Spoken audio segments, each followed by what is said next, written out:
Good evening, everyone. Welcome along. Good evening, Martin. Hello, Andy. Welcome.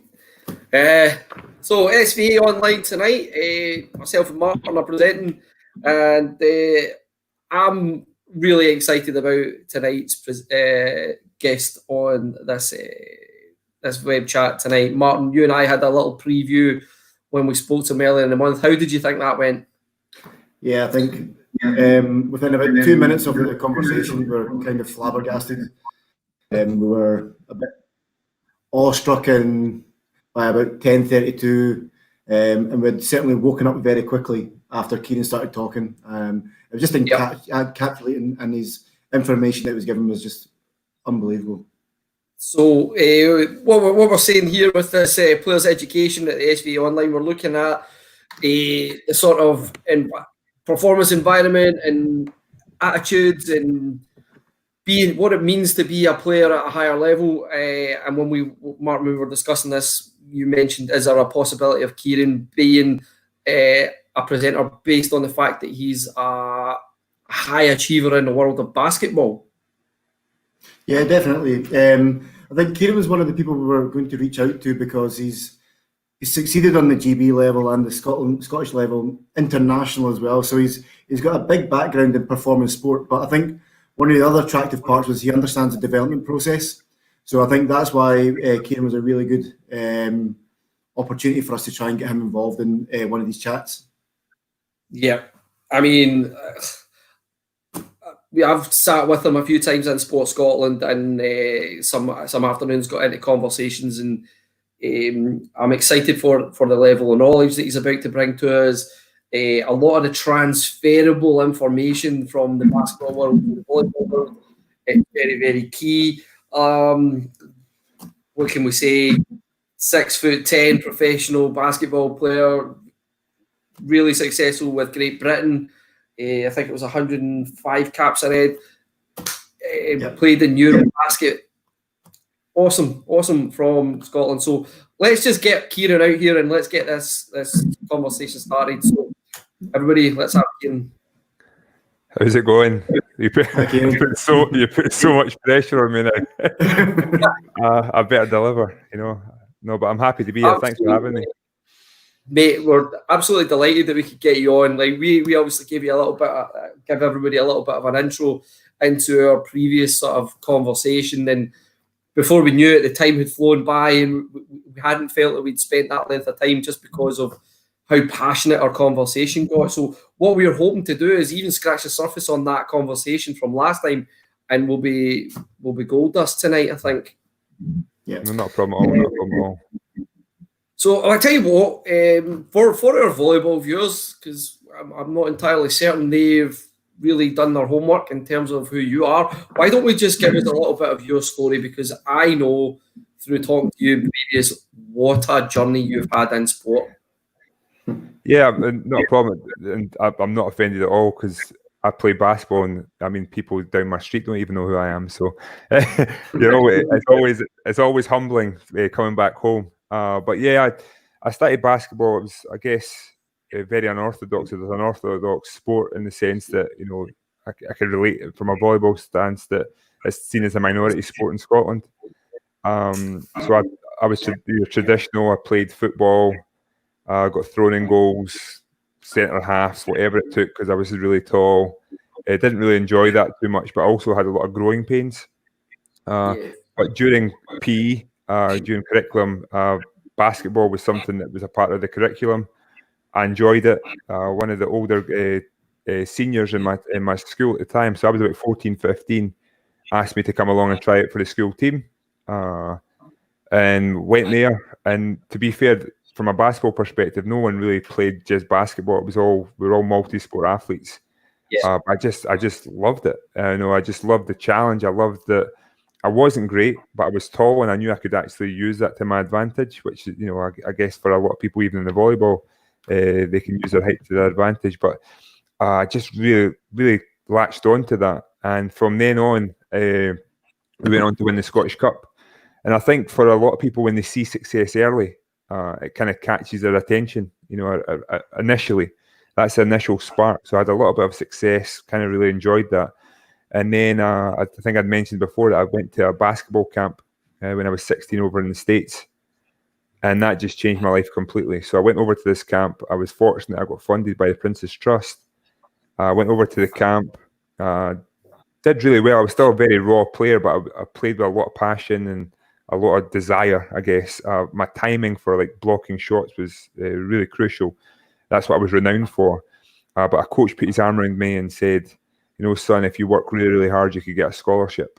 And that just changed everything for me. I didn't know what a scholarship was. Once I researched that and I realized that sport could be a carrot for my education, I changed my whole focus. And the scary thing about that was that, you know, I enjoyed basketball. It was a hobby. And even throughout my career, I could still see it as a hobby a lot of the times. But that was my purpose. That was my drive. So my mindset changed from just doing my couple of practices a week to I was on it. I was up. I was making sure that I was training. I was, you know, at home I never had a hoop. I was shooting to a bin. I would work on my dribbling. You know, I was asking questions. I was very fortunate. There was an older player called Keith Bunyan, who was at Falkirk Fury originally, which was my club. He then was at Glasgow, it was Edinburgh Rocks at the time. I went along to watch their training sessions. I studied the game. Finally, I got to actually take part. So, like I said, I got in that route. I was very fortunate. I got into the club basketball at the right time with the right mentors. Had my chance in America, and then I had something to latch onto and actually aim to achieve. And thankfully, I ended up getting that scholarship and making the move over to the States. And you know, for me, that was it. You know, it was the start of my journey. A huge difference there in 2 nights a week to suddenly being a scholarship player in an NCAA school. How did you get your head around that? And more importantly, how big a decision was that for you in terms of a life decision to make that move? Well, like I said, it became my goal. That was something I wanted to achieve. But there was actually a spanner put in the works, because with the development and what happened, I then was selected for the Scotland teams. I was then selected for this. I was then selected for that. I actually went to move, and I got offered an opportunity to go play professional in Spain. And you know, I thought that was it. That's what I wanted, because now they were throwing money at me. And you know, even though after speaking to my mum and everything else, she was saying, "Are you sure this is what you want?" I was thinking, okay, I can get this, I can get that. I went over to Spain for a few weeks, and that's when I realized what hard work really looked like. So even my perception of what hard work was completely derailed me. So I actually went there. It was a training twice a day, pushing, and you know, you think great weather in Spain, in Malaga, that was becoming something that was a deterrent. It was so hot. I just wanted to be inside. You know, we were training and doing pre-season outside, and I just was not ready for that. So I think that shock to my system, I could have easily went two ways. I could have said, right, enough's enough, I'm going home. Or like I said, I actually did leave, but then I still said, okay, I wasn't ready, but I'm going to get ready. And I think that kind of really, really helped me. And, you know, so when I went over to the States, then the training was amped up even to a whole new level. But I think that initial shock, I understood that this is what I really, really want. So I guess a typical day in university, I would say, we got up at 5:30 in the morning. We did the 6-minute mile at 6 a.m. every day. Then we went and did a little bit of weights. Then we went to lectures from 9 till 3. Then we would train from 4 till 6, and then we would go to study hall 7 till 8:30, and that was every day. You know, during pre-season, everything. And I look back at that and think, how did I manage that? But like I said, a lot of people talk about those sacrifices.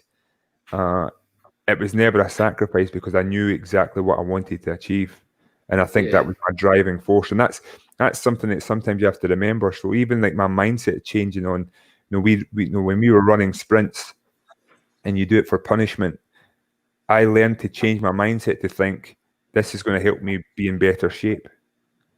which is going to help me reach my final goal. So I was trying to look at positives in absolutely every single situation to help benefit you. Because what I'm saying is, if it's benefiting what you're trying to achieve, how can that be punishment or sacrifice? And that was the don't get me wrong, it's not an easy science to say this, but it's something I had to continuously remind myself to keep going. Yeah, I mean, I heard Arnold Schwarzenegger say the exact same thing. Like people would be watching him in the gym and going, "Why are you smiling?" He's like, "Every pull, every rep is another step towards my goal, no matter how tough it was." Yeah, and obviously we've seen how successful he was with that. So again, you've been shocked up. You're in the States. You're living that immersed world. How has that influenced you? Those habits, that routine. How has that been something that you've had, and that you've then taken forward and built that in as your pro career developed? Well, I think it was definitely a learning experience, because I was saying that the one thing, if I was to take away my American experience and sum up the most, it would be in the States, I learned to compete. Like, there was no days off. So, for example, in Scotland, I think that when you're seen as the best or this or that, people know that, they accept that. And then there's the people who are underneath you accept their roles as well. So in America, you'll know everyone's ranked and everyone's this, everyone's that. I think in Scotland, we're a lot more kind of, right, he's the best, okay, he's the best. Well, in the States, it's not he's the best. He's like, okay, he's maybe the best now, but I'm coming for his spot. So we had that even from a team dynamic. It was about starting, not starting, who's going to be this, who's going to be that. It was constantly, every single day at training, it was like, if you're going to let up, you're going to get exposed. So I learned to compete. Actually, there was no days off. I never got comfortable.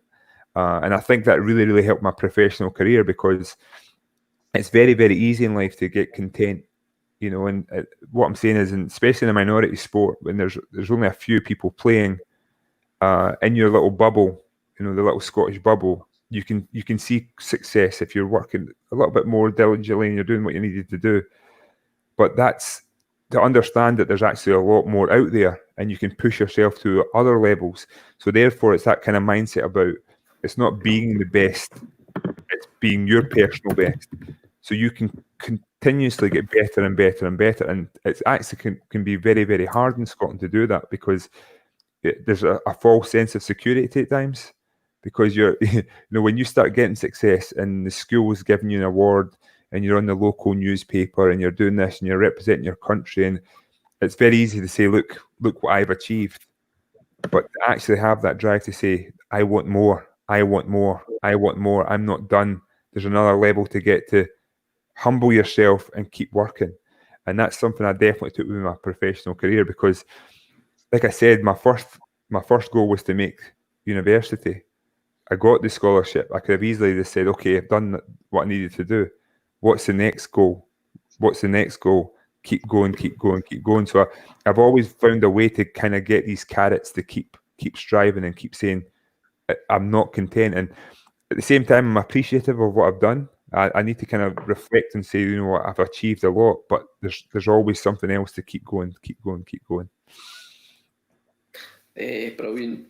I mean, we're sitting hearing a lot of themes, Martin. We're hearing a lot of things that we've heard from the volleyball circuit, from coaches, being mirrored here by Kieran in this early part of his journey. Again, what we're trying to do is we're trying to pick into that sort of performance mindset and how it's helped you along the way, and where we can make these transferable links. Physical conditioning, from when you were young, what did that look like, to when you started, when you went to college, to then when you hit the pro leagues? Because interestingly, we're trying to figure that out, and what that pathway looks like, and again, how that is built into your performance mindset. Again, going back to the American analogy, I remember my best mile run was 5:18, 5 minutes 18. I'm 6'10". I'm a big guy, but it was a very competitive thing. But again, if I was comparing myself to my point guards, I would always be a failure. You know, they were faster, leaner, less weight to carry. So it's understanding that being, again, going back to being your personal best. But the best way for me is how I see success and how everything's always measured. So if I run a 6-minute mile and then I train for a few weeks and then I run again and I do 5:48, there's improvement. I can see that it's measured, it's success. One of the issues that we tend to do in Scotland is we measure success by wins and losses in games, when really you don't actually know from an individual perspective how much has been improved, or even from a team perspective, have you really improved from game to game? If you're not measuring things, looking at the smaller details to things. So, for example, it's not just the time. For me, okay, if I can work my fitness, it doesn't have to be running to work on my fitness. I can do it in other ways, which would help improve my running, understanding that about my nutrition. So, for example, I'm getting an early start. Okay, before I went to bed, I was eating, maybe doing a little bit more carb loading before bed and kind of eating the right kind of foods. So then I have more energy when I wake up in the morning. That will see me improvement. So, we always talk about those marginal gains. And that kind of mindset of, don't aim, do it a little bit more incrementally. So being good, improving 10 little things at 1% opposed to changing one thing at 10% could have such, it has the same effect. So I was constantly measuring things and constantly analyzing things. And that, even my training routines came that, because I'd go into the gym and say, for example, I was working on my jump shot. It'd be very easy for someone to say, and I went in and I made 200 shots today. Right? Okay, what speed were you going at?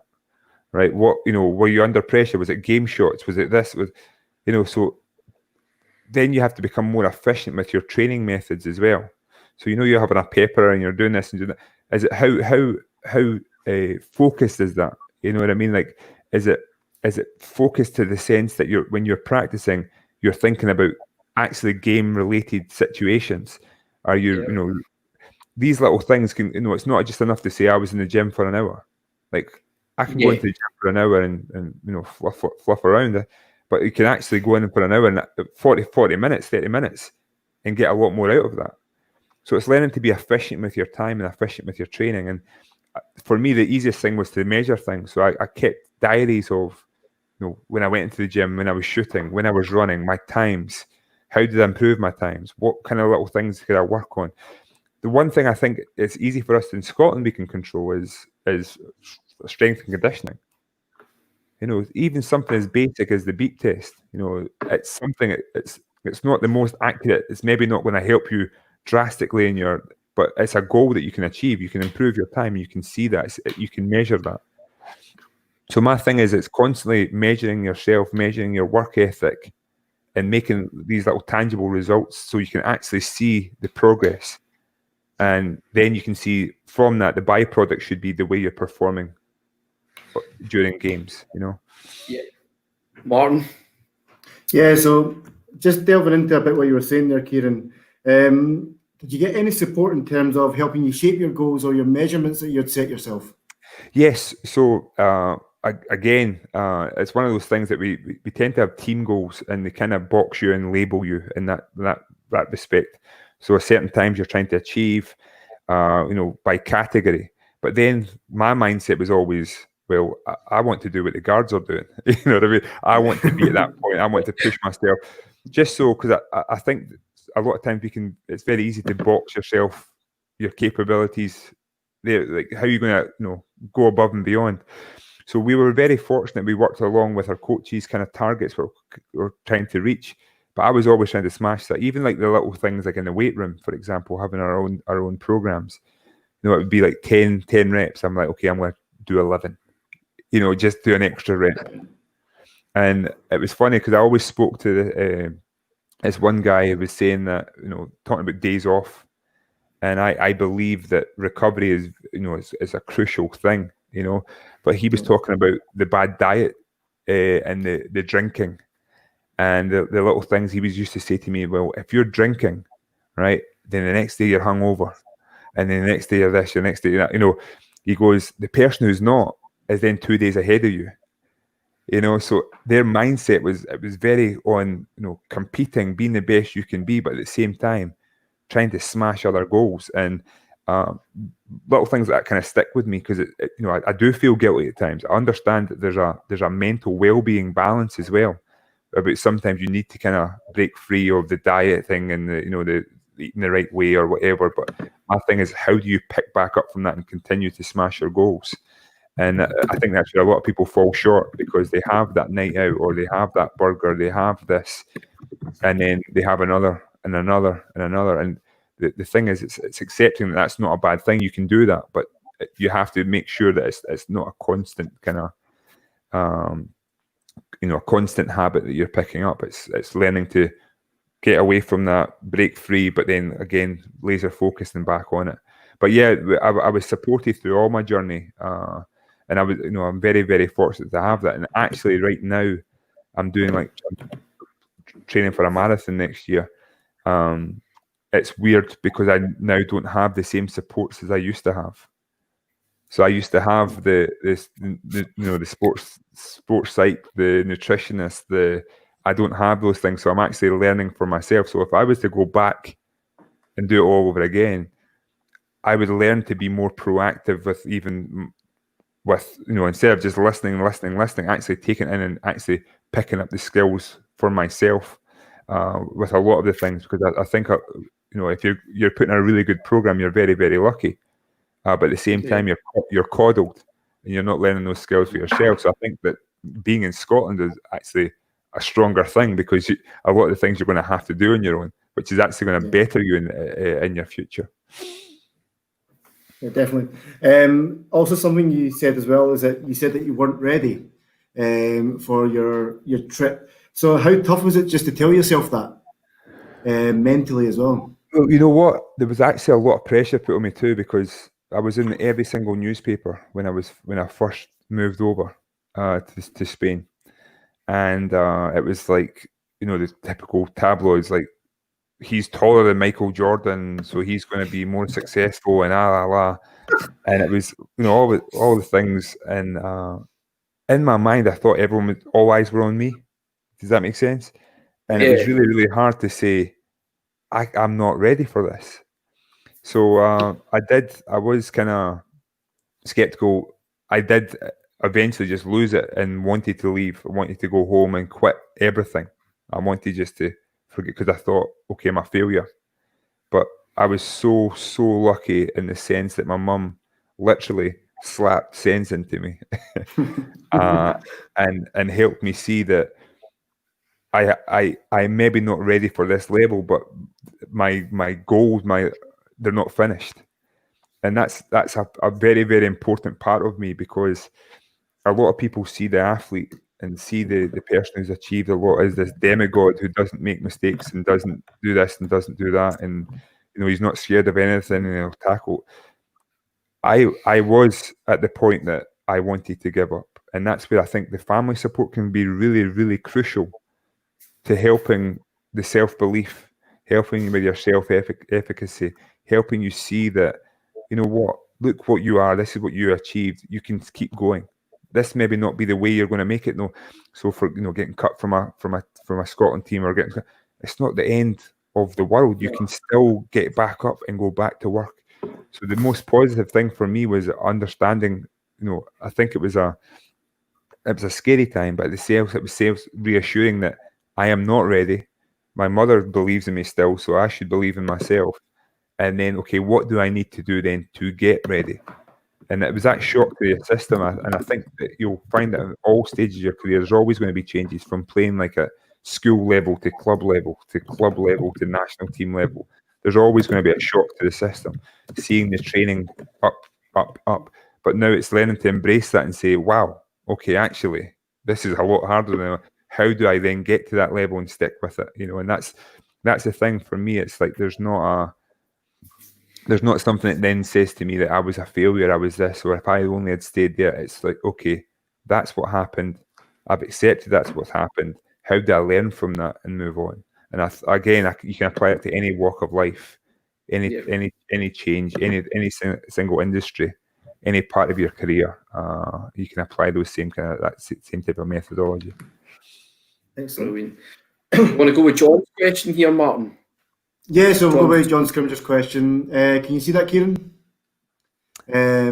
So was a change of mindset in America so much harder to adapt to compared to attitude in Scotland? I wouldn't say the mindset. Okay, yes, it was, because the one thing about America too is they're blessed with confidence, and I would say I'm not sure, are they? It's a gift and a curse. So I'll give you a perfect example. When I first went to Scotland and I came back and I was asking people about who's the best on their team, and no one put their hand up. If I do that in the States, every single player in that gym will put their hand up. And I think even that in itself is very telling. But I say it's a gift and a curse, because if you're too confident and you're not, a realist, sometimes it's very hard to coach someone like that, because they think they already know it all. And what I'm finding even in Scotland now is there's a lot of players going in that direction. They've got to the top of their, in Scotland, and they believe they're the best and no one can tell them anything. And for me, working with those players is actually pointless, because if they're not willing to change that mindset, then they're not going to develop. They're going to plateau so young and not achieve what they want to achieve. You know what I mean? So they have to keep going. But yeah, from me, the confidence thing kind of was hard, because a lot of the Americans, they talk. So during practices, they're in your face, or shouting this or shouting that. And it just wasn't me. It was actually kind of off-putting. But what I started to realize was, you know what? I didn't do the talking. I was too sarcastic to that. I would say little words here or there, but I was so fixated on, like, you know what? You're not better than me, and I know this. And the way you can back that up is by practicing, because I think that your confidence improves in training. Because if you're constantly doing the same things over and over again, you're smashing it. You're doing a really, really good job.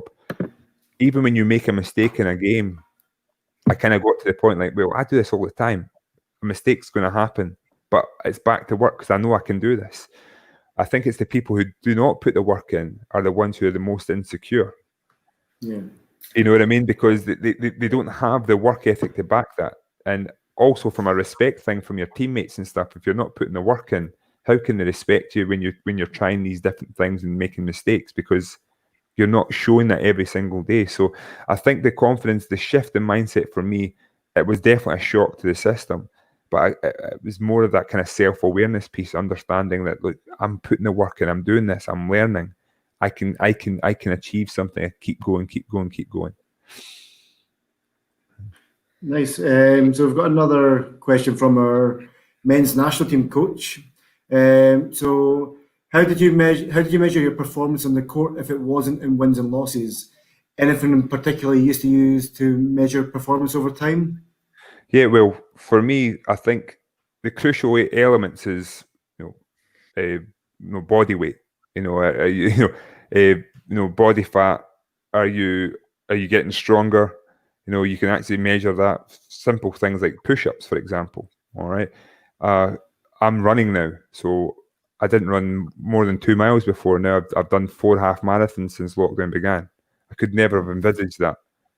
But I can measure that. I can now look at my times. I can actually see that every single half marathon I've done, I've improved. You know what I mean? So those are the little things that don't take a lot. But what I'm saying is, on a team perspective, I could be putting on more weight, be more out of shape, and still be winning games. You know what I mean? But what's that going to do for you longer term?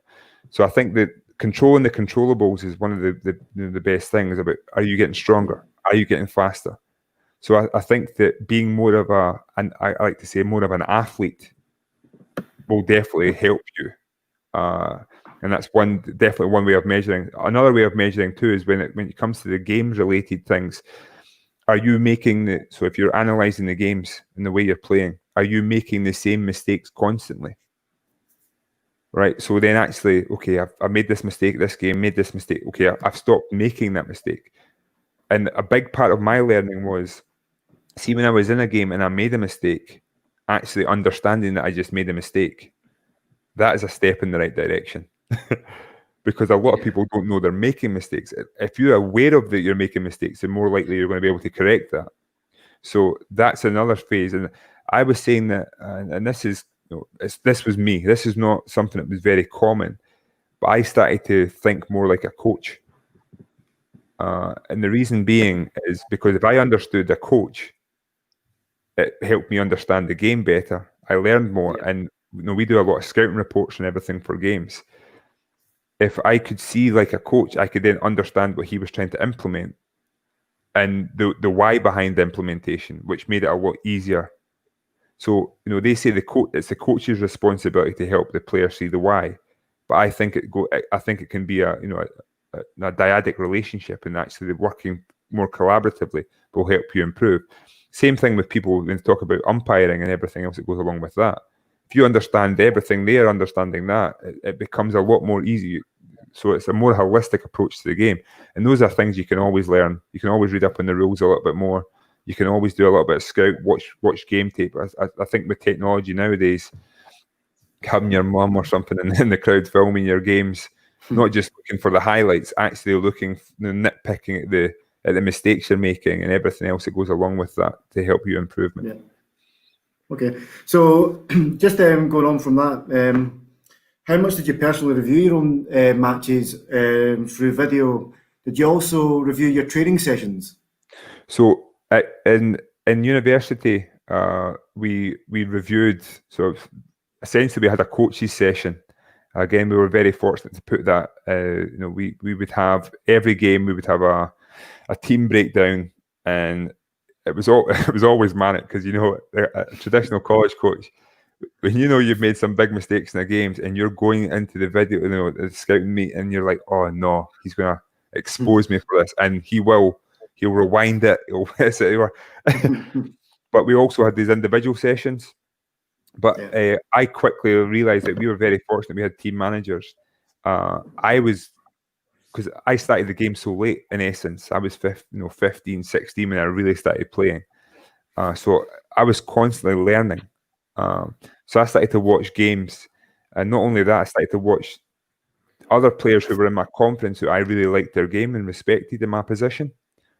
Because then I could learn from them as well. You know what I mean? So a lot of players tend to focus on the highlights. Or when did I do this? Big spike or whatever it may be, but they don't talk about look at the timing or the steps or was I here? Was I there? What are other players doing? The players that I respect at what level? And you have to be realistic with that as well, because I'm not looking at someone like LeBron James who can jump at the gym, and it needs to be someone who is similar to me that I could pick little things from. You know what I mean? And I think that really helped me even through my pro career. There was a guy called Sean Stonerook. My first year playing that I played against, and I just thought I'm very similar to him in build but he's so efficient. What is he doing? So I started studying him, watching all his games, watching all his movement, and he just did all the little things right. And I learned a lot from that as well. So I think that just being a student of the game goes a long, long way. So would you say it's an advantage to try and build up a bank of names to study who are the same profile of you? Very much so. Very much so.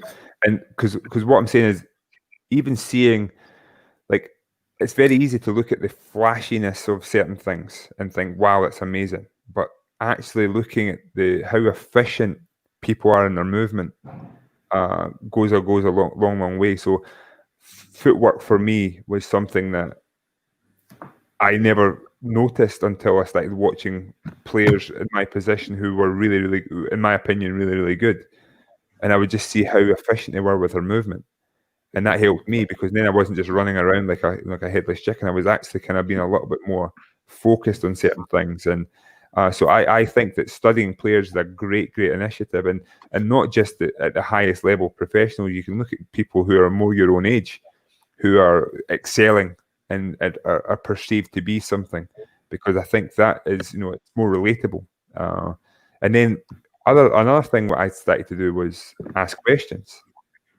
Our local team was Pitt. There was a guy called Aaron Gray, who I still talk to this day. Actually, he went to the NBA. And I would just ask him questions about his training routines and about his this and about this. And all of a sudden, people usually are okay to share. Like it's not, so my thing is it's being curious. I think that curiosity and that being proactive, it really, really can help your development. No, definitely. So just talking about your fitness regime that you've been in, we've got a question about how did you maintain your fitness during lockdown? Obviously, you touched on that with your marathon training. Yep. Sharon Parsons' question. Yeah, so for me, it was again at the start. My head was frazzled in the sense that it was like, why is this happening? Okay, what's going to go on next? I was this, I was that, and I kind of like spiraled out of control in the sense because I went from having my routines. I'm very routine based, and now I'm home and I'm looking after the kids and I'm doing this and I'm doing that. But I quickly found, after a while that, right, okay, change happens. I've been through change numerous times. I've lived in 6 or 7 different countries. I've been this, I've been that. So it was getting back to my comfort zones, and my comfort zones was training. So it was finding those times. And I see the biggest excuse for most kids when I'm starting working with them in Scotland is they don't have the time. And it is a constant thing, and it's actually a worry for a lot of parents. Where will they find the time? And actually finding the routines and finding the time actually will help with everything else. It will help bring a little bit sense of kind of, I guess, good habits. Having that sense of, what's going on, when it's going on, it can really, really help with everything. It can improve your academics. It can improve your fitness. It can improve your mindset. So I quickly found time, and it would be simple little things. So like my son will go down from naps from like 12 to 2, like clockwork. I'm very fortunate in that sense. But I knew during that time I could do like a little home workout. Or when I was younger, and it's harder now because of Netflix and everything else with that, but see, during adverts, for example, I would do push-ups and sit-ups. So that was I know I've got a 4-minute window, push-up, sit-ups. But even when I was lazing around, I could still find time to do something productive. And so yeah, it was just kind of looking at my schedule, kind of working out where I can kind of fit time slots in here and there. And I think, see, when you do things like that, it actually helps with your eating and everything as well, because then you can actually start factoring in and picking up the good habits of. Because when I'm out of completely out of routine, I snack more, I do this, I do that. Yeah. I'm not sure where I'm going to get my dinner. It doesn't become convenient. And I'm not the healthiest of eaters. I'm not like this super, vegan, always on this.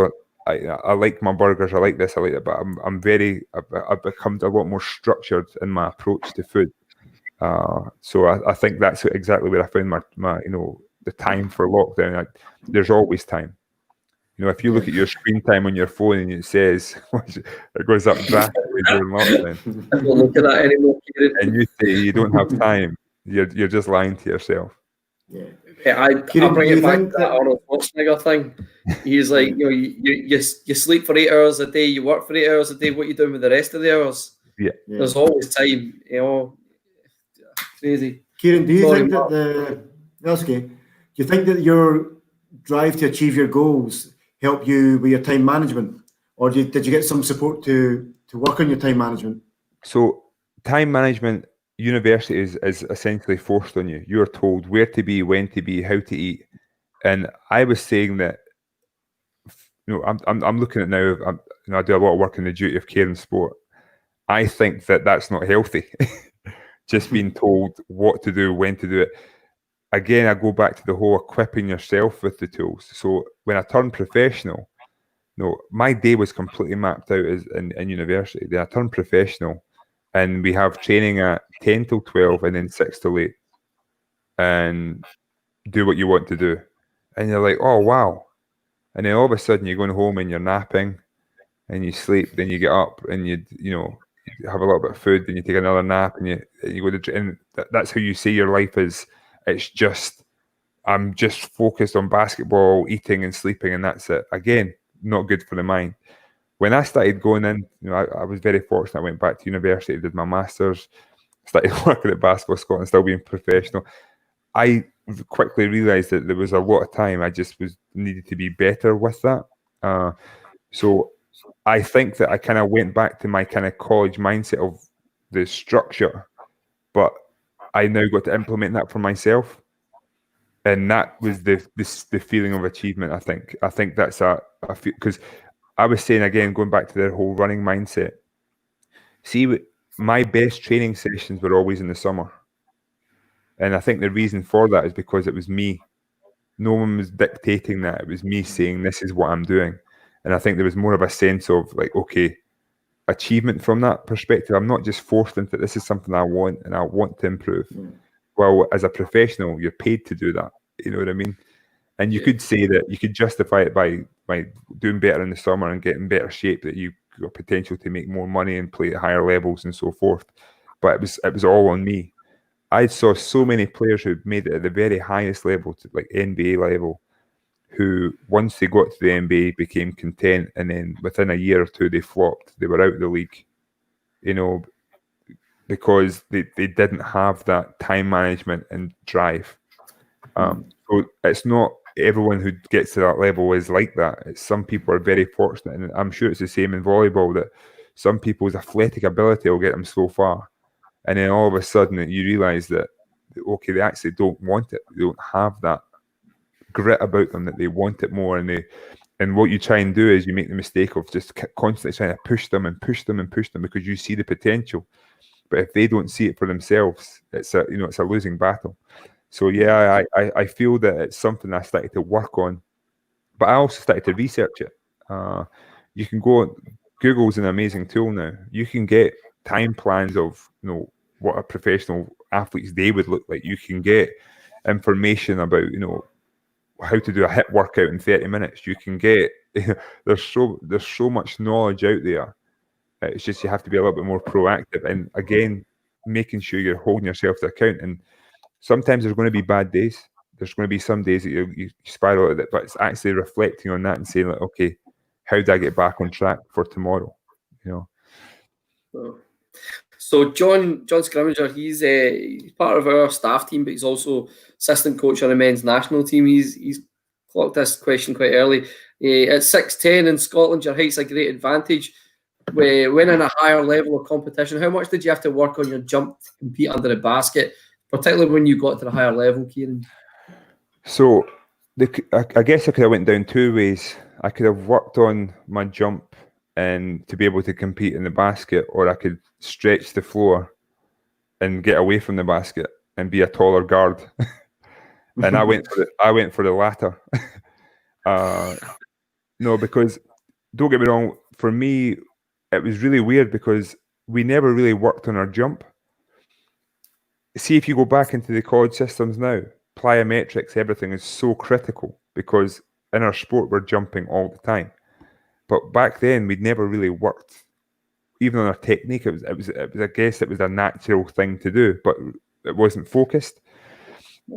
I was never blessed with athleticism. And again, that's the whole being a realist, getting where you fit in. I understood that even being of my 6'10" and tall, I've got a 7'4" wingspan, which also helped. But there was guys even on the GB team who could jump out the gym, and that was never going to be me. So where I improved was my technical ability. I became renowned for being a 3-point shooter. I was a really good ball handler. For my height, which was unorthodox at the time, because when you're young growing up, it's kind of like you're tall, go under the basket. But I think with my little glimpse in Spain at 3 weeks, they kind of gave me that kind of mindset of, you learn to become a complete player, and then you can, focus on a position at a different time. And that helped me so much, because even that mindset stuck with me. I worked on my jump shot, I worked on my ball handling, my passing. So I was never really under the basket. I was always around the basket, kind of facing up and kind of using my skill set to my advantage, and that was how I beat my opponents. I never would out jump or out muscle. I was just scrawny skilled kid. All right, so we got another question here from Grant Young. So Grant Young, he's a member of the volleyball community, but he's also a serious tennis coach. So he's looking at, as you as a leader in your team, what are some of the things you've said to some of the young Americans starting their careers here in the BBL compared to the young Brits heading to college in America? The first thing I'd said, and this is what I've learned from experience from playing abroad for so many years, was, are you okay? Are you needing help adjusting to life off the court?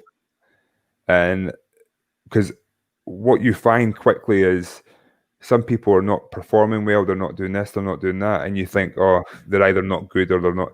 But realistically, they've got so many external problems, it could really be affecting their performance, So it was kind of helping people adjust to the game, kind of get into that mindset of, it's different, it's going to be wet, it rains here in Scotland. There's going to be people you don't understand when you're talking to them. There's going to be, for a lot of those American players, they've never even left their state, many less, moving to a different country. So there's a lot of cultural things that I tended to focus on more, and I actually saw there was more success focusing on that than actually focusing on technical and kind of mindset. As for the young Brit going over, it is again preparing them for the life off the court, but at the same time, the ferocity when it comes to the training sessions, how intense it's going to be. There's actually nothing can really prepare you for that. It's like you can put all the training in the world, but just that it's always going to be a shock to the system. But then the advice is to just stick with it. Like, you're there for a reason. Stick with it. Believe in the process, and you will improve. And that's where, again, it's seen those measurements. So, being one of those players who you're a starter in Scotland, and now you're on the bench, not even playing a single minute. The question earlier about the wins and losses. How can you measure success if you're not actually playing in the game?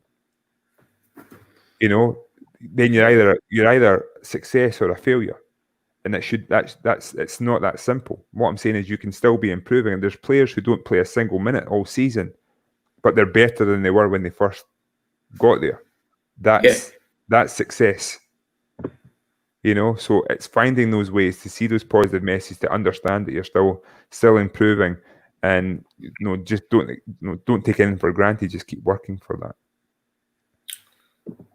Amazing. I think we're getting a lot of information here that it's ringing so many bells on our side of the fence in terms of volleyball.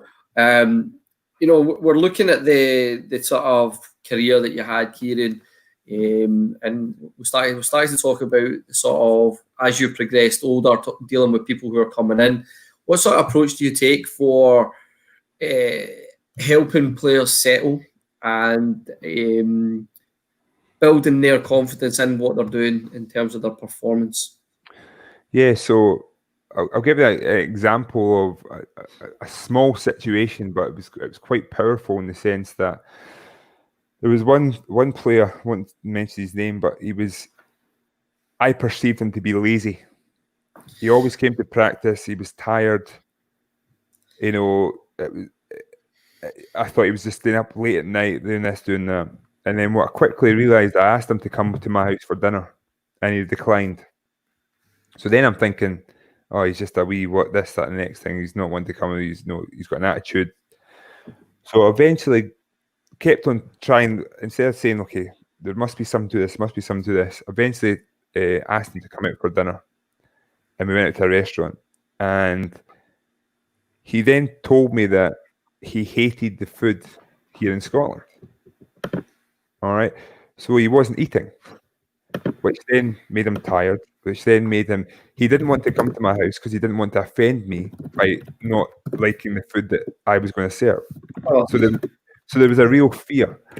So what I was fortunate enough, and I researched in Glasgow, and I found food that was native. I'm not even going to say the country and he thanked me so much, but that changed everything. His performance, the way he was as a person, So I think that empathy piece is huge, and that's something that's changed with years, because I used to have this mindset of, this is the way you work. This is the effort you give. You have to show passion. You have to, when realistically, there's some players who are a lot more laid back who can still perform. We were very fortunate. We got to go to Lennoxtown and meet with Brendan Rodgers, and he was talking about, there was at the time there was Edouard, there was Dembele, then it was like Scott Brown. It was freezing, snowing. He had his t-shirt on, and Edouard and Dembele were completely wrapped up, and he goes, watch this, I'm going to blow my whistle to kind of round the guys in, and the Scottish guys are going to take off full energy, and Dembele and that are just going to walk most laid back, this. So he blew his whistle, and exactly that happened. And I was like, well, how do you feel about that? He's like, well, that's them. He goes, my job is to try and help them come together and perform, but I'm not saying this is right or this is wrong. I'm saying that people are different. So I think that kind of changed my mindset. I always thought, give your all, be hard, be this, be that, but not everyone's got those kind of mindsets. So I really work on my empathy. It's starting to really understand, kind of have relationships, kind of have trust, and I build that through dinners, through talks, through conversations. And what you quickly realize is, when people see that you genuinely care, they're more inclined to open up. And then that gives me more power to then challenge. So my advice to coaches is, forget about all this, the tactical, technical, pushing. Actually take a real, genuine, build genuine relationships with your players. Because what I'm saying is, once you get that understanding and that trust that they actually are trying to help me, then they can challenge you in ways that you could never challenge before without people getting defensive. And that's what it came down to, that I never had, especially in my older days, I just wanted to try and help the players to get to the next levels. So I was willing to put the work in on a relationship level to get that, and then that allowed me to challenge in ways that other people couldn't, And that's what all it is empathy in relationships. I think that it's such a powerful thing, but a lot of people neglect because they think they know everything already, but you don't know about the person, and the best way for them to learn. But on the flip side, as a player, you have to do exactly the same thing. Try and build empathy with your coach, understanding where they're coming from. Why are they shouting at me? What is it they're trying to get? So it's definitely it's not just the coach has to do that for me. It works in two ways, and I think that with that kind of approach to things, you have better cohesion within teams, wholeheartedly, and you will start to develop quicker as well, because the more you understand the way coaches are working and what they're trying to do and what they're trying to achieve for you, the more you will be willing to kind of accept your roles and push forward. Kieran, I've got to say this. The more you're talking right now, there's one question that's in my head, and I'm just going to jump in. I'm going to say this before Martin goes on with it. I mean, the questions are stacked up here on the screen. You're sounding super into this coaching style. Are we ever going to see you behind the clipboard? Because I think you've got the makings of an outstanding coach just on the way that you're speaking here. Is that something that's ever taken your fancy? No. So really, at this moment in time, have I been asked to coach? Yes, I've been asked to coach in numerous different ways. But I think for me, I'm doing a lot. I prefer the mentoring piece. I think that I'm not quite ready to do the technical, tactical kind of things. I like the mentoring, and I've been working with, essentially, I've got 4 or 5 players I've been working with in basketball that I've kind of helped them on their journeys to going over to the States, and kind of helping them from the ages of 14 to now. So they're 18, 19 years old now, going through a lot. But I've been fortunate to be a part of their journey from back then. And sometimes it just comes down to how was your week? What's going on? Knowing that I'm there if they need to talk to, because sometimes from a support mechanism, they don't want to talk to their parents about certain things, or they don't want to talk to their coach about certain things. So it's having those kind of support networks in your arsenal that you can tap into that's different. again, going back to the whole me now, I look at even my life about, there's certain things I would talk to my wife about, but there's maybe other things that I would maybe be comfortable talking to other people about. So it's not putting your eggs into one basket. It's actually understanding what's your needs, what can I tap into. So as a player, I would wholeheartedly believe that you should have some type of mentor in your life, and that doesn't have to be a coach or someone in your team, or that could be someone from a completely different realm. I've got friends who have got mentors in Fortune 500 companies. It's nothing to do with basketball at all, but they feel that whole success mindset and the kind of the drive is, it's transferable to so many different industries. Nice. So Kieran, from your knowledge of the sporting landscape in Scotland, it's quite an open question, and see if we can dig some dirt here. Have you seen any other sports in Scotland which has the same mentality or competitive mentality as the NCAA?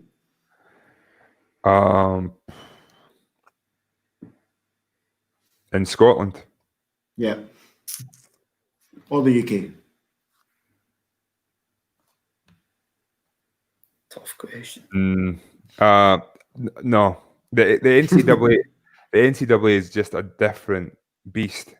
But what I'm saying is the NCAA is also a $1 billion beast.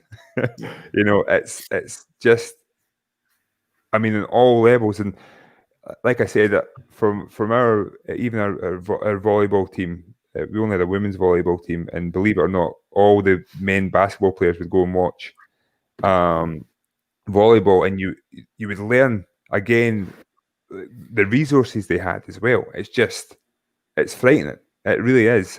But what I'm saying is that investment in sport, I don't believe that you need to have all those things, because I've been in countries, for example, like a Spain, whose facilities were nothing that we had even here in Scotland.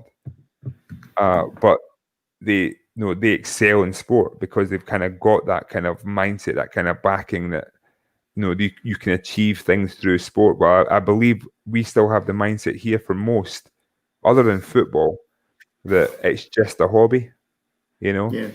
And I'm not saying you can't excel, you can still excel having it as a hobby, but why not just go flat out to be the best you can be and see where it takes you? Mm-hmm. Yeah. Could you imagine having options? Could you imagine being 18 years old and saying, I've been offered a scholarship to the States, I've been offered I can go to university in Scotland if I want, I can do. Having options is probably the best place you could be. You know what I mean? So Yeah. I just feel that we don't aim as high. I don't know if it's because we're scared of failure. That could be one of those things that I don't think I can make it. So, but I just feel that I know firsthand that a lot of people more can make it. But yeah, to answer your question, I don't feel many sports have that. Even from a football perspective, what I've seen is, even playing for the bigger clubs, you're still living in this small little bubble in Scotland, and you're king of that. You know what I mean? But there's still so much more out there that if you're willing to kind of put and focus on, I think you can achieve even higher heights. Definitely. I think just to follow up to that, where you're talking about the American collegiate system, do you think Scotland, in terms of the amateur clubs that we have and the indoor sports, could work together and actually create this sort of partnerships like they do in the collegiate system? I think it's needed. Working with volleyball. I think it's needed. And I said, again, going back to my continent days, I'd never been on a team that it was just solely basketball. It was always, basketball, handball, water polo, volleyball. In Greece, it was handball, volleyball, and basketball. Nearly every single club I went to. In fact, I'm speaking with the owner at Nottingham Forest, and he's from Panathinaikos, and he was saying, I don't understand why there's not a basketball team, linked with the football team. It doesn't make any sense. So I think that kind of mindset about sharing resource and sharing, because what I'm saying is, even from a training perspective, in my off season, I would train with the soccer guys and I would train with the lacrosse girls. and I would mix up my training techniques and learn a little bit of this and learn a little bit of that. And I think, talking about those whole transferable skills things, I think you can learn so much from other sports as well, which actually makes you more unique, because if you're bringing an added little bit of flair to it, I always give the example I told you about our best basketball players actually came from a volleyball background because they had 40-inch verticals and they could jump out the gym, so it's kind of getting those kind of transferable skills and, again, taking it a more holistic approach to being a volleyball player or a basketball player. Start to think more of being a better athlete, and then, from there, work on your volleyball skills. Definitely. But definitely, we need to. I think there needs to be a lot more collaboration and people working more together instead of working against each other. Fantastic. Kenneth Mack on the Facebook chat, he agrees with that. Thinks it's a good idea, the whole sports working together and sharing that common sort of goal. So, Kenneth, well paid. I want to go with Sam Fowler's question. This for you, Kieran. Do you think having something aside from sport, e.g. study or work, actually helped you maintain a balanced perspective and overall helped your basketball? Short answer, but I don't really do short answers, but yes. And it's kind of, the reasons being is I actually, especially as a player getting a little bit older in my career, you quickly get put into known as the basketball guy. I'm the Kieran basketball player. Well, your basketball playing career is very short in the grand scheme of life. All right, so if that's all I am, then what happens once it's over? So my thing is going back to university specifically and getting my master's. It actually helped me feel a sense of accomplishment, which also gave me confidence for life after sport. And my first paper, I remember, I barely scraped a pass. I ended up graduating with a distinction. And again, I went back to my learning, what I learned from my sport and how I applied that and how did I work through this and my mistakes and the feedback given to me by my professors. And then I actually started researching how to write academic papers and that. So I saw the improvements and I got the results. And again, that feeling, I guess it's that, I talk about self-efficacy, that belief that I can be something more than just an athlete, which in turn helped me with my performance, because we talk about better people being better athletes. The more confidence I felt in myself off the court helped me on the court, because now my mind was in the right place. I wasn't worried about this or worried about that. I now believe in myself, which then helped me improve as a player. So I think that's something that I also look at it from a burnout perspective, because the old Kieran was the guy who, like I said, in my first year's pro, was go back and I told you, I'm analysing video, I'm doing this, I'm doing that, I'm constantly, it's basketball. After a game, I lost the game, every single thought in my head about, okay, what could I have done better? What? Then I had kids and I finished the game and I don't get to think like that. I'm now in daddy mode, and it's kind of, so I think it also helps alleviate burnout, which is very, very common, because if you put everything into it, then there's a chance you burn out and you just can't take any more of it. You hate it, you're sick of it. So I think it's very, very important to have a balance. But again, when you're looking at your balance, you can't just sell it and say, oh, my balance is I'm going to go out every weekend and get this and get that and do this and do that. If that's going to affect your overall goal, you have to find that balance that's going to help you achieve your goals. So my thing is, okay, if this is helping with burnout, getting away from burnout, that's in turn going to help me down the line. If this is going to help me with my confidence, that's going to help me with my, you know what I mean? So I think there's, again, I talk about being holistic in your approach. Your mental well-being is very, very crucial. And I think the best way to do to help balance your mental well-being is to also focus on other things too. And learn to achieve in other things. See success in other things. Amazing. And that was a long answer. Hopefully that answers that question. I think she'll take a lot from that and try and apply that to her particular setting in volleyball. Kieran, we haven't even touched on the two big games that we had. We haven't touched on any of the Olympic stuff or that amazing Commonwealth Games experience that you guys had. I know that it certainly cost me a few hours of sleep. The Commonwealth Games, staying up to watch you, and I know that the West Office have been monitoring this chat, and obviously we were all dead excited about it. What was your takeaways from those those big game experiences? Because you're obviously mixed in with some superstar athletes in that environment. What were the takeaways, and how did you then apply that back into normal life?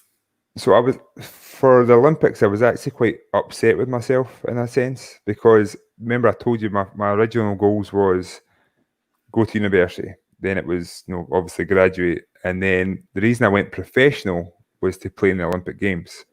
So my path was very different.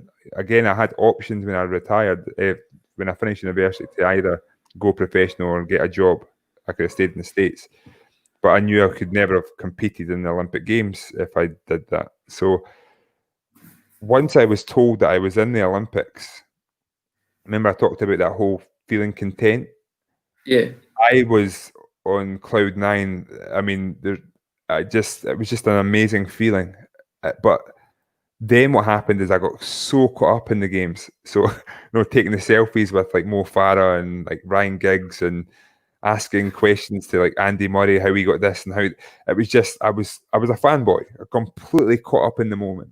And don't get me wrong, again, when the games actually began and we lost our game and we lost and I wasn't playing that much and I wasn't this and I wasn't that, we then got the last game and I excelled, top scorer for the team. We beat China. It was a great way to end the Olympics, in the sense that I was like, okay, I had that, but I was like, my mind wasn't ready for that.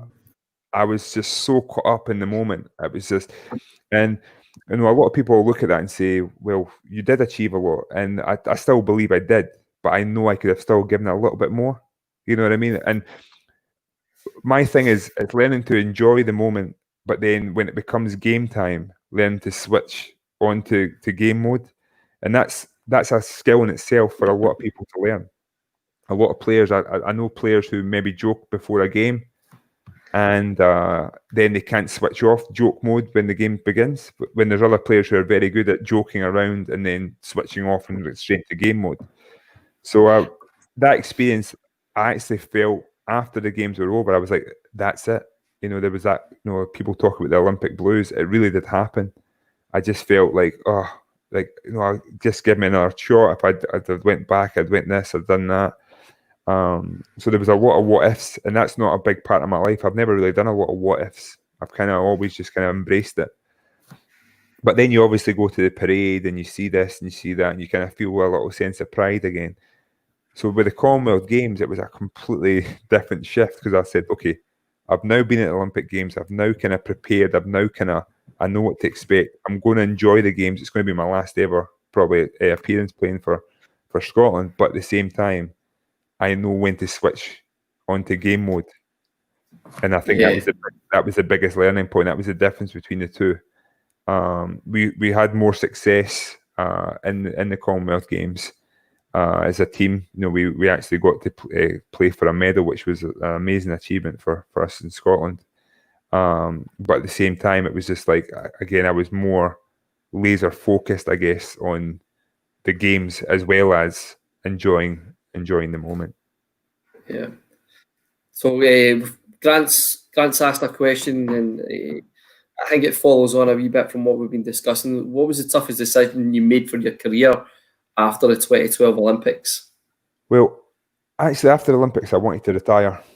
That was kind of like, I'd planned that, you go off, but like I said, I felt so incomplete, and I was just like, okay. So the tough decision then was I decided to make the move home. I wanted to come home back to Scotland, and I contacted the Rocks, and we're trying to work something out. So I went in to start training with the Rocks, you know, and then eventually I got offered this kind of contract, and we started playing a little bit. I was like week to week kind of contract, and then I got offered we went to talk about making it more long term. And I remember going into the meeting and thinking, okay, great, and this is what, this is that.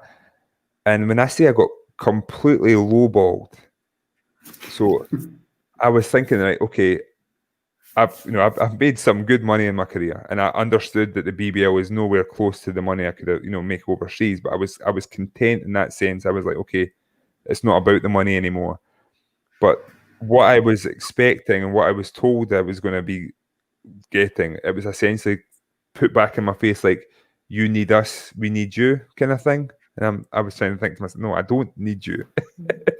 So I just was like, called my agent up, and I was like, right, okay, I'm going back over to Europe. So I signed in Greece like a week later. But the toughest decision for me then was I started, it wasn't just about the basketball anymore. Like, I started jumping around from country to country, and it was like following money and following this, and it just didn't sit well with me. Like, it was one of those things that, I talk about my drive and my goals and my ambition. I didn't have that same kind of, okay, what next kind of thing in the sport, but I was starting to think about life after sport a little bit more.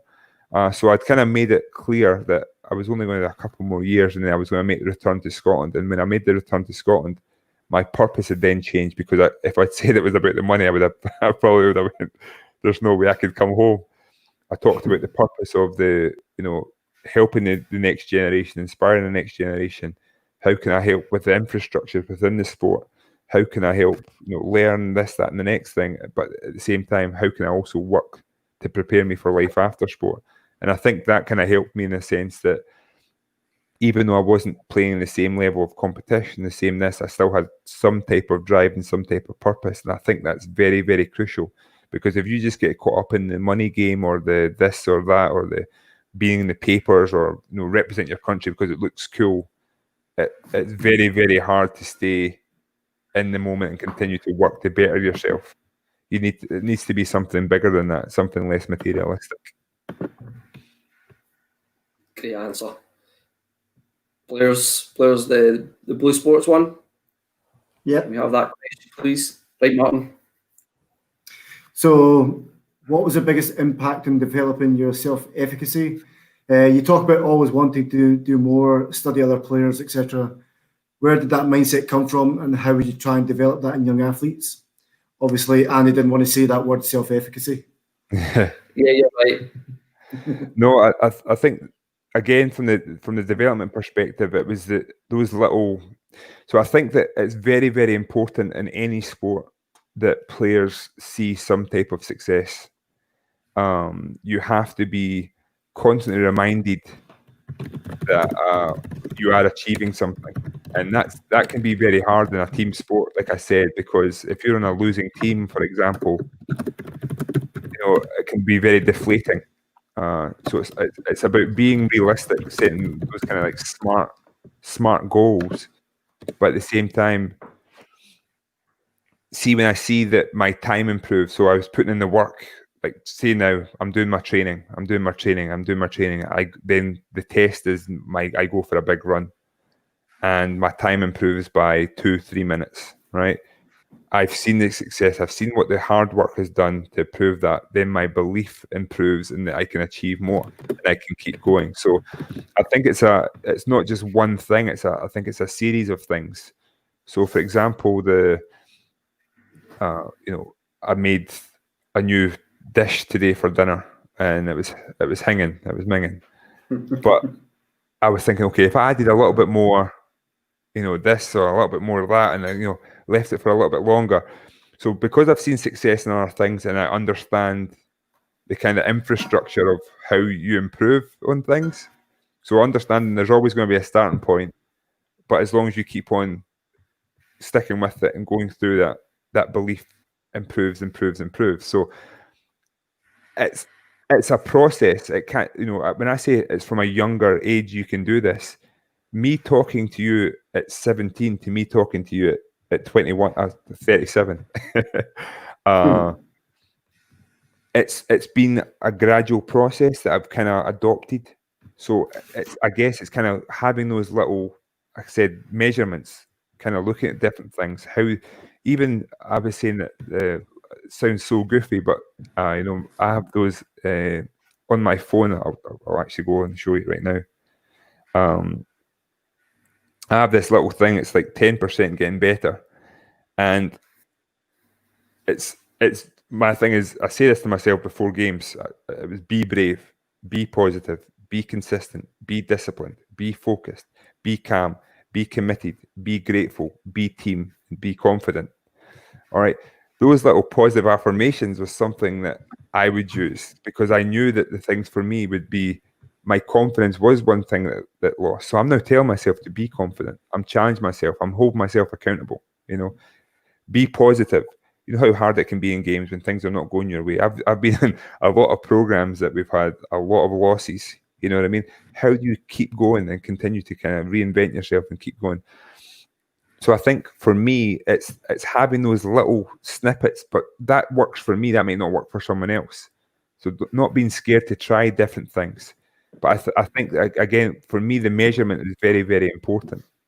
And I said, set small little goals to start off with and continue to build on them. And I can't tell you the goals. It have to be something that you kind of work with yourself, maybe work with a coach. Ask people questions about, what do you think I need to work on? And then actually start setting yourself measurable goals for that. And what was the other part of that question? Sorry, it was the... Yeah, it's quite a long one. So, yeah, where did that mindset come from and how would you try and develop that in young players? Yep. So, I think the mindset came from lived experiences, but also looking at if you do a lot of reading on other people, a lot of things I say is not something that I just come up with. It's from studying. It's from learning about other people. Again, going back to that whole success thing. If you look at people who are successful and you ask them questions, you'll quickly find some trends. That people are adopting. For example, they're curious. They're constantly learning. They're constantly challenging themselves. They're usually early risers and they're kind of seizing the day and they manage their time really well. And so all these little things I guess for a younger player, they have to believe it. It's not enough just to have someone tell them this. They have to actually believe it. So my thing is, I would say, challenge yourself for a month. Let's see how much you improve. Doing all these little things correctly. And I guarantee there'll be some success there. If that's regarding fitness, if that's regarding even studying for a test. If you put the work in, you put the study in, you learn how to study, you learn to ask questions. I promise you'll be more prepared for that test. People tend to neglect that. They'll put it into one element of their life, but they're scared to tackle it in another element of their life. So put that into everything that you do. And I think from the young person perspective, like I said, it's going to be patient, but at the same time, trying to put these little snippets in and just go for it. And don't be scared. Like, just go for it. That's the best I can give. It's a very hard day because it's easy for me to in hindsight to kind of talk about these kind of things.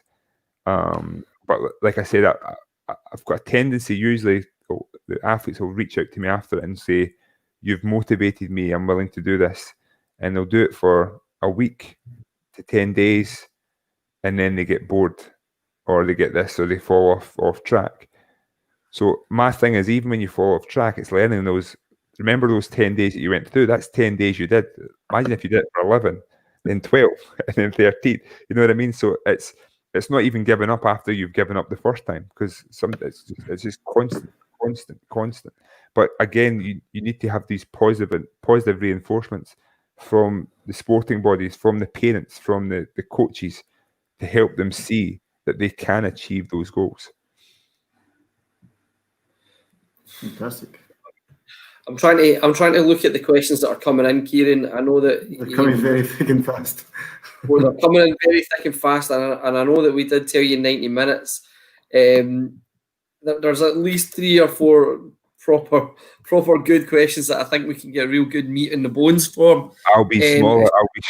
I'll be more focused on my But I tell you, part of me, I've got a few in there and trying to figure it out what's the best order. Martin, you get any opinion on which question you want to bring up on screen? Because they're all excellent questions. Yeah, I think let's bring up Kenny Moretta's first. Go Kenny's. So Scottish basketball has gone down a GB pathway at international level as opposed to a Scotland pathway. Where do you stand on this, and which would you say provides the best opportunity for Scottish athletes? So this is, I'm going to absolutely get hounded for this, but I prefer, and people could say I'm biased, but I prefer the GB pathway.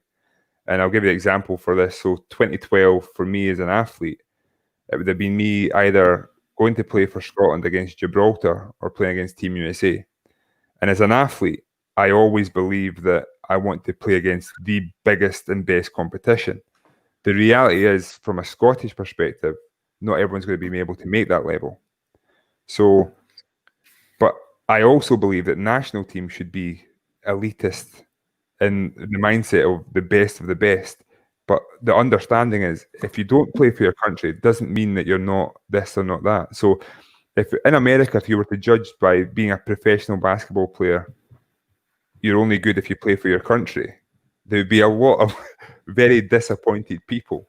Same in Spain, same in other countries. So my thing is, why is the carrot for us here the national team, when actually you could create travel teams that could be just as successful, have more exposure, go and play in better tournaments that are a little bit more focused. So I don't think that the national team is necessarily should be the only carrot. My focus is to develop players to the best of their abilities so they can go on and thrive. And I believe that if you're playing at the highest level in sports, the byproduct would be playing for your country. And that's where our sport is very fortunate, because we have a strong professional leagues that you can go and be very, very successful. So, a lot of people say athletes would be disheartened if there's no Scottish teams, but I'm saying that there's so many different ways. That I was saying that if we had a GB pathway and we still play, I would say Scotland would be then classed as like a region. So we used to have like the Four Nations tournaments that we'd play against England, Ireland. That could still happen, but that should then be the vehicle to help give exposure for players to get onto that GB pathway. I was saying the academy setup, we should be more focused on linking up. So my thing is, I wholeheartedly believe that the better the competition that we start competing in, the better the players will be. So if you go into a small environment and you're competing against the best in Scotland, but then you take the best in Scotland players and you're competing in the best in Europe, I believe that those Scottish players will excel to a whole different level that they didn't even know was possible. So my goal is to say that I believe in the GB pathway, but I need to find the vehicle to make sure that Scottish athletes are still getting exposure and still being challenged and still being pushed. Because I personally don't think playing in we play in this like Euro Seas against like Gibraltar and San Marino, and I think that we could do a lot better than that. And I think the only way we can do that right now is by using that, like I said, the exposure camps, everything. Because I actually saw for a lot of kids now they're not getting selected for a future stars or whatever at 14, and they're saying that they're dropping out of the sport. And I think we're managing it wrong, because what I'm saying is, if that's the carrot and that's what you're saying, opposed to saying, have you improved? Are you loving the game? Those are the things I think that the national team should always be the byproduct of that. But my thing is, I think that we would just redefine ourselves. I think if the GB was the outlet, I think we would redefine ourselves to shoot for that level instead of just saying we can't achieve that. I know we can. I've seen players on that pathway who have achieved it. I also believe we could have more players on that pathway. And my thing is, if they don't make the GB team, they can still play at a high level, professional level too. And I'm telling you, they would thank me later if they're now going and making a professional career out of sport and they haven't played for their country. We've got another question from Grant that we're going to flash up on the screen. Kieran, we kind of touched on this right back when we were in the office, but Grant wants to pick your brains on if the Commie Games. What did Rob Beveridge bring to the squad, having only been appointed a few weeks before the tournament? How did he get the buy-in with the team in terms of his game plan? And then he also drops this one. He's been sneaky. He's dropped in 2 questions there. He's like, the Gareth Murray's performance against England, where does that rank in terms of games you've played with him? Yeah, so Rob Beveridge, for me, he was in my life for a couple of months and had probably, all the coaches had probably one of the most impacts on me as a professional, and that was at the end of my career. And like I said, I'd played at very, very high levels. How I would define Rob is he's completely a cultural guy. He believes in the environment, believes in the culture, and everything else takes care of itself. So when he came in, it was like 6 weeks before the games, and I'm thinking to myself, like, he doesn't know us, he doesn't this. But what he did was, for the first few weeks, he actually came over to Scotland and didn't say anything. He just observed, listened to this, listened to that, and instead of telling us what we were doing and how we were doing, he knew he couldn't change what we were doing. What he did was he looked for solutions to make it more efficient and effective in what we were already doing, which I thought was brilliant, because he didn't try to say, like, you're listening to me, it's this way, this. I believe in you guys. Now I'm just going to give you a little bit of advice here, a little bit there. And this is I think that I've always had 2 types of coaches. I've had the motivational coach who's very good at motivating and very, pushed. Then I had these, tactical coaches who were really good at kind of breaking down this and telling you to do this and telling you to do that. But it was very hard to sometimes find the coach that had his philosophy, helped you with the philosophy, and then actually broke it down so you understood the learning process behind that. So it's very easy to say, even from a parent perspective, go and do your homework, right? You need to do your homework. That's the pushy parent. Get it done, get it done, get it done. But the most successful ones are the ones that say, get it done, and this is here how I'm going to support you to showing you how to get it done. That's what Rob did. He told us what he wanted from what we were already, and then actually showed us the way on how to learn to do that. And we weren't robots, we weren't this, we weren't that. But what I'm saying is he broke things down, helped us understand, and helped us kind of go towards it. And from that, we built up trust. But I also said we got fortunate because we played England in our first game and we won. It is a lot easier to build trust and build respect when you're winning. You know what I mean? So you don't know how it went if we lost that game. But at the same time, we knew we won because of what he brought to the table as well. So it was one of those things that he believed in himself. He knew that he could help us understand. He had his own philosophies, but he could back his philosophies up. There's been so many times that I've had coaches who have said this, this, and this, but don't show you the roadmap of how to get there. Yeah. So I think that is so important. Is when you're going to say something, you have to be able to support that and help them and nurture that through that process. So that's what Rob Beveridge brought to the table. And as for G in the England, Gareth for that whole tournament was just unbelievable. But I think it was the first time in his life that he been completely empowered. The coach completely believed in him, put the ball in his hands, and said, "Look, I know what you're capable of. Go out and show it." And we had smaller roles within the GB setup, so I think it's kind of like one of those things that he really got to embrace it. And I just thought he had a phenomenal tournament. But there was a couple of games with I think we played against Belgium with GB as well, and he just went off. I think he hit like 4 or 5 shots in the first quarter. I wasn't surprised by what Gareth had did when some people were. But he has that capability.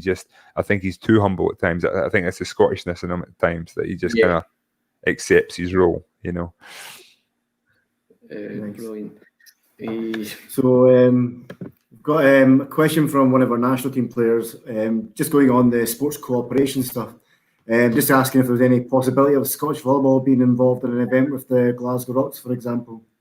I think that our owner at the Rocks is very free thinking, and I think that we've done things in the past with rugby, with Glasgow Warriors.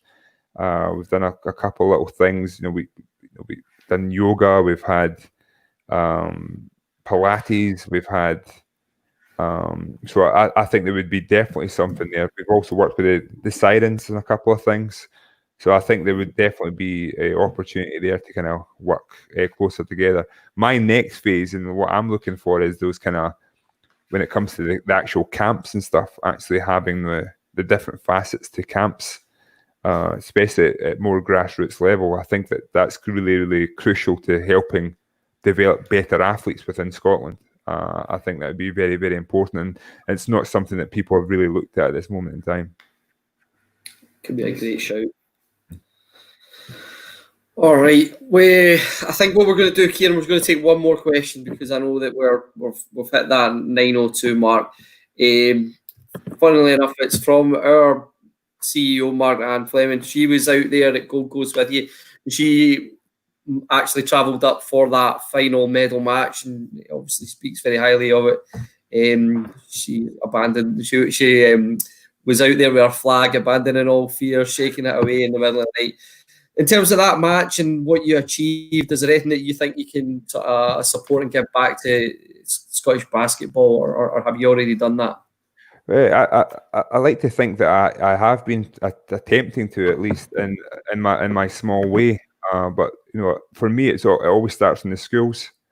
I've tended to kind of go right to grassroots and getting within the schools, because I wholeheartedly believe that when I look at the pathways and the way sports are becoming, I tend to look at my story, for example.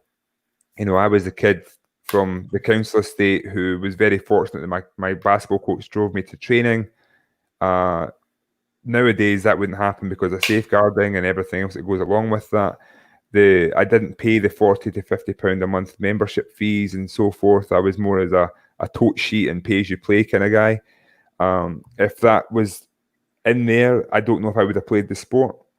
So my goal is to try and make sport more accessible in schools and have clubs link closer and work closer with the schools, so they can actually have more people playing the sport. So the one thing we always talk about is us being in minority sports, but how inclusive are we really? If we become more inclusive, then we can actually grow the game. You know what I mean? So I've made a real push like that. I've also tried to work, be more aligned with, like I said, I do a lot of mentoring. But again, going forward, the way I hope to give back is to be able to create those environments. I was running my own basketball camps for a while. They've been kind of put on hold for a bit. But once I'm in a position that I can get them back up and running again, that's something I'm very passionate about doing. And not only that, bringing in experts from grassroots from other countries to kind of help educate. Because I always said that for me, the camps were one thing, but the kids could have a great time. The young players could learn a lot within a week or 2 weeks. But my goal would be to have the coaches learn more. My focus was always have residentials for the coaches. It didn't have to be residential for the players, but residential for the coaches, so they can actually see what it takes. Because I think that going forward, it's going to be the coaches who help inspire, who help mentor, who help push the players to that next level. Without that support, it's going to be very, very difficult. So they need those positive role models, and I think it starts at home with your own coaching environment. So that's something I definitely want to work in the future and make sure that I'm shaping, to make sure that the coach education is always getting pushed and pushing the boundaries. And I do understand there's a lot of issues with the economics of it, the volunteer coaches and finding the time and finding this, but there's always solutions. Brilliant.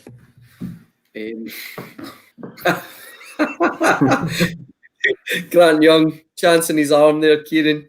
You fancy a switch in a season in volleyball? Oh, why not? Why not? You know what? Awesome. I don't even know if my shoulder would be up for that. I tore my labrum back in the day. And Margaret Ann saying thanks for your fantastic answer. Thoroughly enjoyed your experience Scottish football. Thanks you for your time and knowledge.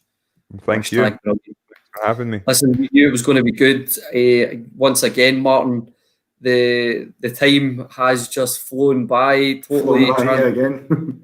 Captivated, Kieran. You've achieved what you set out to achieve in terms of your delivery this evening. So thank you very much for spending a little bit of time with us. Well, thanks for having me, and I'm going to have the Scottish basketball community shun me now for going down the GB route, but I appreciate it. I think, again, we were looking for these tough questions. Again, this is information that we'll be looking to try and apply as best we can inside of the volleyball community. So, again, our sincere thanks for doing that. What's next for you tomorrow? What's the next step? What's the next goal? So again, back in my training, making sure I've got a couple of runs coming up. Just kind of get my mind right, and what I'm starting to do now is I'm trying to find accountability partners. So just pushing them, taking them to the next level as well, which is also helping me in turn. But again, I'm still doing a lot of work in the mental health space. My goal is to essentially create a platform for athletes, so more athlete specific about the tough questions regarding anxieties, being a minority within sports, preparing for transitions, how the transition processes went through, and actually being able to signpost relevant support. And again, that was a question I said to you before about actually helping us kind of find those stories to hear about how sport has actually helped change lives, and giving me the information so I can actually signpost the volleyball opportunities within that platform. So I'm definitely working on that for a couple of banging on the BAC door and speaking with Premier League and a couple of other organisations. But I'm making some positive movements about that. So I'm really excited about that. Yeah, we discussed about a few of those stories that we have within volleyball. Excellent. We're happy to share them with you and help you champion that bit for us as well. Martin, what do you think? Did we get what we needed from Kieran? We got what we needed, and definitely a lot more. Nearly said some bad words there. Yeah, it's been a really enlightening evening. Martin, do you want to? Kieran, we're just gonna pop you backstage for a wee bit. We'll come back out in 2 minutes, then we'll send you away. And then Martin, do you want to preview what's coming up later on? So Kieran, thank you very much. By the power of magic. So I can go now. Just 2 seconds, we'll be right with you. Martin? Yeah, so we've got something coming up next week, which will next Tuesday night from 7 o'clock. Is it about our beach programmes? So we'll give a bit more detail during the week on that once it's been confirmed. The presenter has been confirmed, but we just want to hold off a little bit of information until we confirm the rest of it. So thanks for putting me on the spot there, Andy. Yeah, well, do you know what? It's a little bit of a teaser trailer. If you're viewing with us this evening, don't make plans for next Tuesday night. It's another heavy hitter. So from me, good night, Martin. And from me, good night as well.